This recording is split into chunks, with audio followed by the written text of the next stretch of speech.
Bom dia, pessoal. Estou empolgado aqui para avisar para vocês que eu venho disponibilizar uma parte do nosso curso de Node.js na Udemy. Ele vai ser totalmente gratuito, com exceção de que na Udemy você vai ter muito mais recurso, muito mais quiz, muito mais projeto para praticar. Se você tiver interesse, né, nessas aulas, dá uma olhada aí na descrição do vídeo e aí ele vai ter um cupom para você pegar o curso.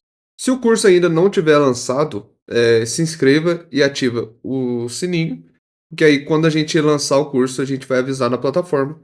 E aí você vai poder adquirir o curso se você gostou dessas aulas de Node.js. Então é isso. Obrigado e bora pro vídeo. Fala pessoal, então sejam bem-vindos aqui ao Node.js, o lugar onde o JavaScript finalmente sai do navegador e entra pro terminal. Então sejam bem-vindos aí ao curso, né? Aqui eu vou ensinar vocês a fazer uma instalação no Node.js, rodar primeiro o comando no terminal, resolver alguns problemas de execução de script, entender o que é o Node.js, né? Então primeiro vamos entender o que é o Node.js.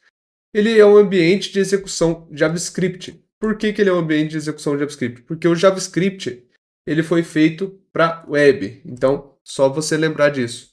Ele foi feito para web, não foi feito para ser executado em outro lugar. JavaScript é uma linguagem de programação, né? Ele foi criado sobre o motor V8 do Chrome, e ele permite que você rode JavaScript fora do navegador, direto no servidor ou no terminal. Ele é ideal para você montar algumas APIs, bots, scripts automatizados e servidores web. Eu vou explicar o que cada um desses são. Hoje a gente vai falar um pouco sobre API, depois eu falo sobre outros em outras aulas. Mas antes da gente passar para a segunda parte aqui do slide, eu queria mostrar para vocês como que funciona o JavaScript, como que ele foi feito para funcionar, né? Aqui eu vou clicar com o botão direito e vai ter um inspecionar no meu Firefox, mas no Chrome também vai ter. E aí a gente pode fazer assim, executar o JavaScript diretamente no navegador. Então vou fazer aqui, ó, console log, olá mundo. E ele vai me retornar aqui, olá mundo, né? Então quer dizer que rodou o JavaScript. Então o que quer dizer isso? O JavaScript foi feito para a web. Ele já está intrínseco dentro da web. Você consegue rodar ele em qualquer lugar. Já numa aplicação, né, você tentar fazer isso no seu computador, você não vai conseguir fazer isso, né? Se eu tentar rodar aqui um Node, por exemplo, primeiramente porque o Node não está instalado, mas se eu tentar rodar um console log, não iria dar certo, né? Porque ele não é nativo desse programa, né? Ele é nativo da web. Só que o Node.js veio exatamente fazer isso. Tornar esse ambiente de execução JavaScript que era exclusivo do navegador e trazer para sua máquina, certo? Então, basicamente é isso. Por quê? Porque ele permite, primeiramente, né, quando eu estava marcando aqui uns porquês, esse aqui é o que mais destaca para mim. Eu que já trabalhei muito com isso. Ele permite que desenvolvedores usem a mesma linguagem de JavaScript no front-end e no back-end. Front-end, back-end, para quem não sabe, o front quer dizer frente, a parte da frente. Então é mais o HTML, o visual, o site que você está montando ali mesmo, né? Enquanto que o back-end é tudo parte de servidor, é parte que você vai mandar as requisições, banco de dados, né? Tudo que você vai ter no core da aplicação vai ficar por parte de trás dela, o back-end. E é exatamente isso que a gente está aprendendo aqui, o back-end. E também tem algumas melhorias de performance para aplicações. Você pode até dar uma olhada aí, eu acho legal que você dê uma olhada mais a fundo o que são as melhorias. Eu não vou entrar a fundo aqui. E o que é a API? Application Programming Interface. É uma interface de aplicação de programa. O que isso quer dizer? É só apenas um conjunto de regras que permite que dois sistemas se conversem entre si, né? É muito request e response. Então eu faço um pedido e a API me retorna uma resposta. Isso aqui é a base de toda a API, viu, pessoal? Então você não vai conseguir fugir disso. É request, response, e se você lembrar disso, vai dar muito certo. Beleza? E tem algumas coisas que a gente vai aprofundar sobre isso, mas sempre lembra que é esse acrônimo aqui que para mim não faz sentido nenhum.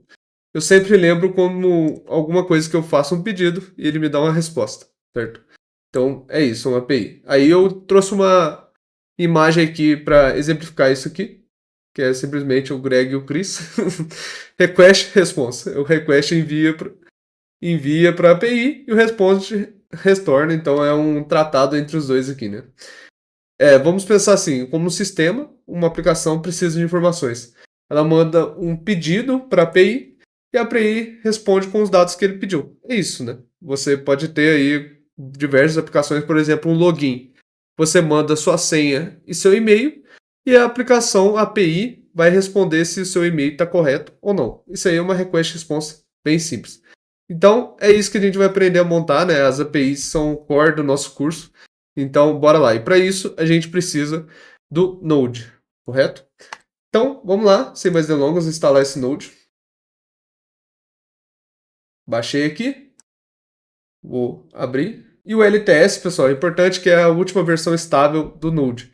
O meu vai estar aqui 22.15, mas o seu pode estar bem mais recente. Vou dar um Next, aceito, Next, Next, Next e Install. Beleza, agora a nossa aplicação está instalada. Vamos testar aqui se deu tudo certinho. Para testar se deu certo, vou abrir aqui meu terminal, né? Você faça aí também. E eu vou colocar node-version. E se deu certo a sua aplicação, ele vai dar aqui um resultado como esse, né? E aí você pode tentar diversas maneiras de debugar se não deu certo. Geralmente não dá certo quando você tem o CMD já aberto, né? Então tenta fechar ele, abrir de novo. E caso dê algum outro tipo de problema, você pode procurar na web. Ok, agora como que a gente traz aquele console log para esse terminal? Né? Eu vou vir aqui e eu vou executar Node. Node, beleza, estou dentro do Node agora. E, olá, beleza. Aí, ó, já está funcionando a nossa aplicação, já estou conseguindo executar JavaScript dentro do meu Windows. E é isso, pessoal. Vamos para a próxima aula aí. Valeu.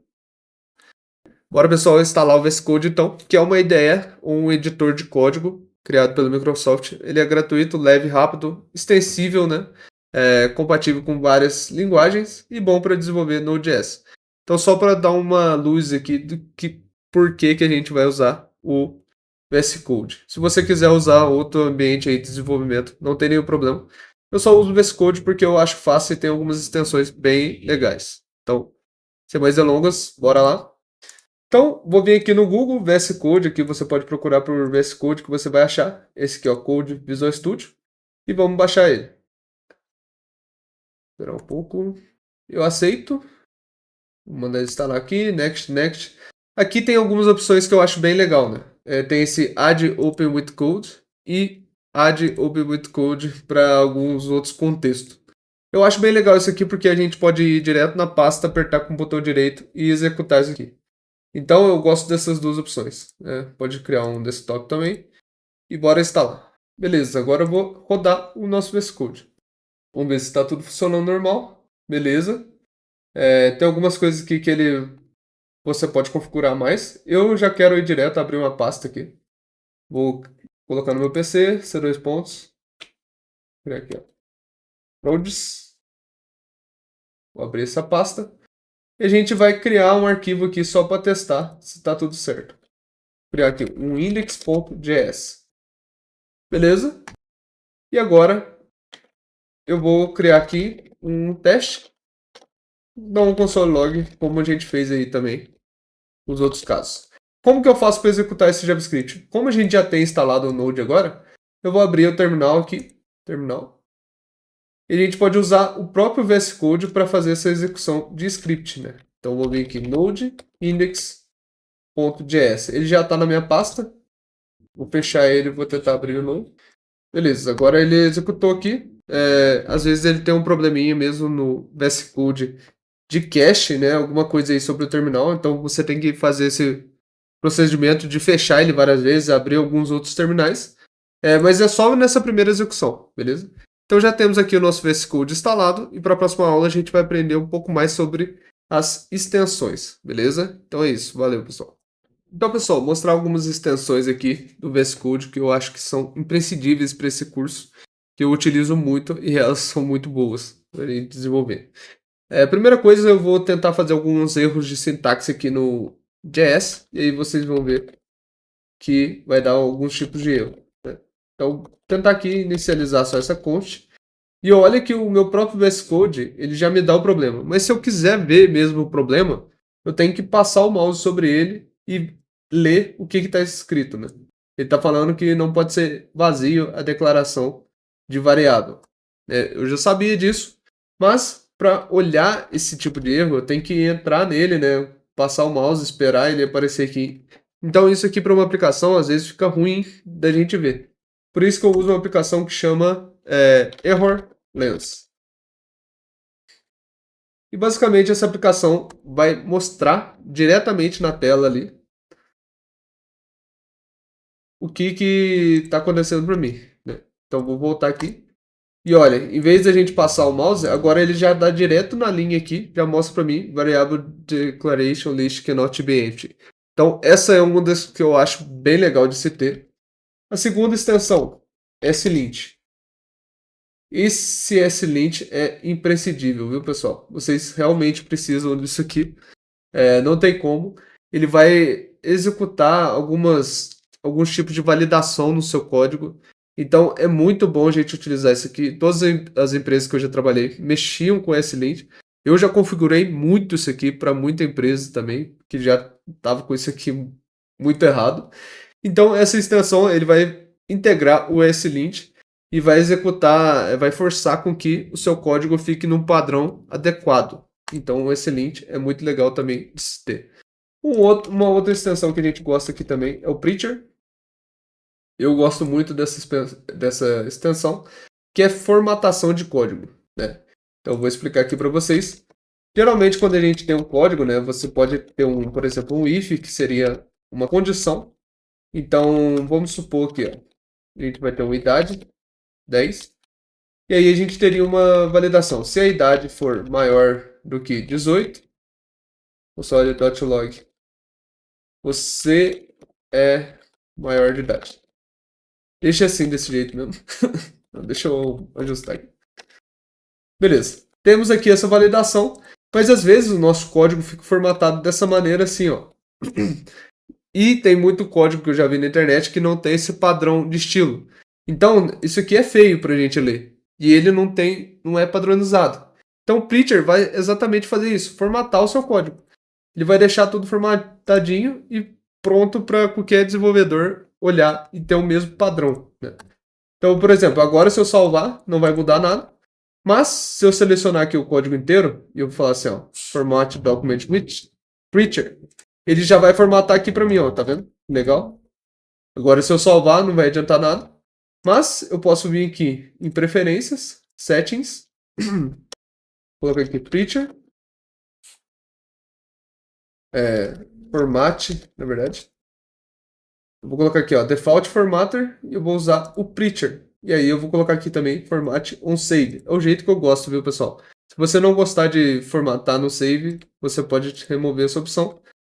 Mas é o jeito que eu gosto de programar, né? Então, ó, se eu salvar, ele já vai formatar para mim. Se eu adicionar aqui várias. Então eu já acho que fica muito bom, ele determina um padrão e o seu código vai ficar muito mais legível, né, para quem estiver trabalhando com você. Beleza, Preacher passou. Agora a gente precisa de uma última que é o Hash Client. Essa biblioteca aqui, essa extensão é muito boa, a gente vai aprender a utilizar ela nas aulas de API, né, que vai ser com Node.js. Então, deixa instalado já o Hash Client. Uma ou outras, agora algumas cosméticas, né? Eu gosto bastante do VS Code Icons, porque ele adiciona alguns tipos de pasta, né? Se você for ver aqui, ó, vou adicionar aqui umas pastas também. Project. Vou adicionar uma pasta que vai ser pasta pública, sei lá, CRC. Tem alguns tipos de pasta que são comuns no Node.js. E esse VS Code Icons vai exatamente trazer alguns ícones para não ficar tudo muito parecido, né? Ele está instalando aqui. Vamos esperar um pouco. Ó, beleza, ó. Ele já mostrou para mim que essa pasta pública é diferente do CRC, que é diferente do index.js, que é diferente do index.css, digamos assim, né? Então ele já deixa os ícones muito mais fáceis da gente visualizar, porque só aquela setinha. Então é uma biblioteca que seria um pouco cosmética, mas para visualização ela ajuda muito. E aqui eu tenho também o Turbo Console Log, que é uma aplicação aqui que a gente usa também de instalação. E o Turbo Console Log nada mais é do que uma maneira fácil da gente fazer alguns consoles, né? A gente. Depois eu vou explicar mais fácil, mais a fundo aí nas aulas, mas é uma aplicação para a gente montar um console log de maneira fácil. Então é isso, pessoal. Essas foram as dicas, essas são as extensões que eu utilizo e bora para a próxima aula. Pessoal, essa aqui é uma aula rápida só para a gente ver como que a gente pode melhorar essa execução de código. Agora, se a gente quisesse executar o nosso código, né, toda vez que eu fosse executar ele, node index.js, né? Como a gente já mostrou aqui. Deixa eu botar um console log aqui. Beleza. Vou executar ele aqui. Beleza. Só que toda vez que eu mudar o meu código, né? Vamos supor que eu mudo aqui para 12, eu não vou visualizar essa diferença no código, né? Até se eu mudasse aqui para 21, por exemplo, ele deveria mostrar também essa linha 4, né? Mas ele não mostra porque eu não executei o Node. Então toda vez que eu atualizasse meu código, eu teria que executar o Node. Como que eu posso fazer para ficar executando esse arquivo JavaScript? A gente usa uma biblioteca também que chama NoDemo. Eu uso muito essa biblioteca. Então você vai fazer um npm install -g NoDemo.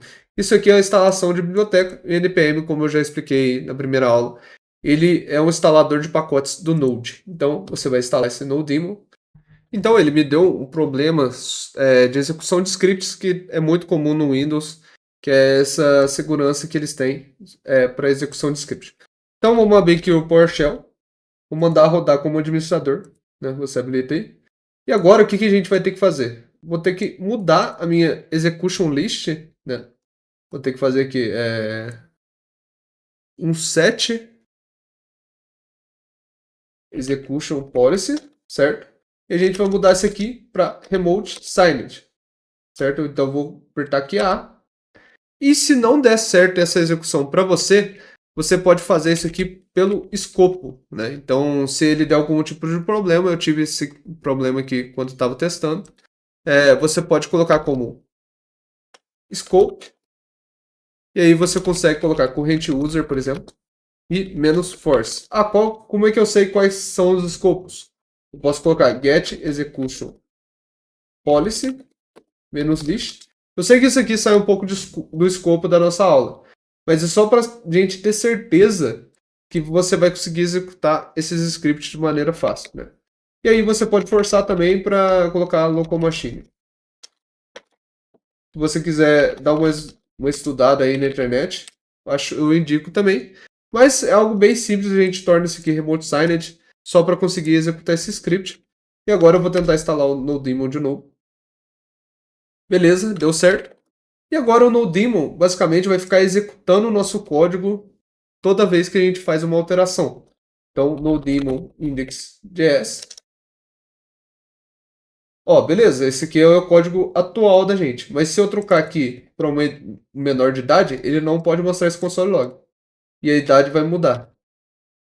Então, eu vou trocar aqui para 16. Vou salvar. E aí, agora já ficou aqui pra gente, idade 16. E se eu voltar para 21, você é maior de idade. Então, o NoDemon eu utilizo muito, eu acho bem legal. E é isso a aula de hoje, pessoal.